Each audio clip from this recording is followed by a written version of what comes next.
Welcome back to Primetime News. And a very special welcome to viewers on OneSpotMedia.com as well as TVJ International in the Cayman Islands. First up this evening, there are growing calls for MP and Chief Executive Officer of the Jack Den Group, Dennis Gordon, to step down from Parliament's Public Accounts Committee. This follows information that Jack Den was one of 4 companies that benefited from the misuse of tax exemptions at the University Hospital of the West Indies. More from Prince Moore.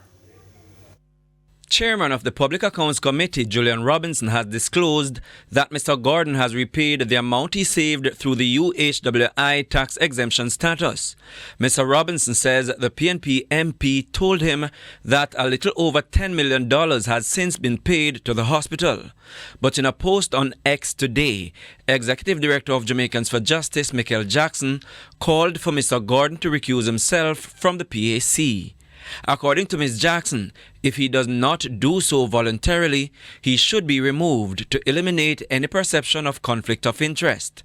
She argued that it will be difficult for the public to take the PAC proceedings seriously if Mr. Gordon is not removed. She added that while the UHWI is rightly liable to repay all misused funds which deprived the state of much-needed resources, the private companies involved should not only repay the funds but also face appropriate fines or penalties. Ms. Jackson said the management of the UHWI should also be held accountable for the breaches.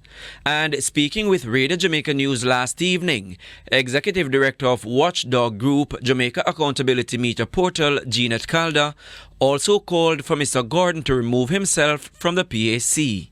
Mr. Gordon not only should recuse himself as he has from this particular sitting, which I think was the proper thing to do, but Mr. Gordon needs to step down and step away from the Public Accounts Committee.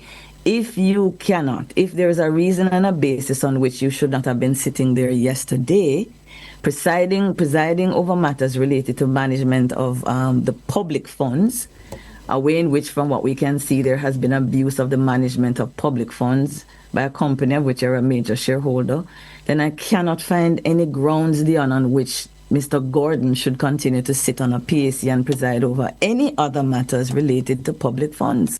Executive Director of Watchdog Group Jamaica Accountability Meter Portal, Jeanette Calder,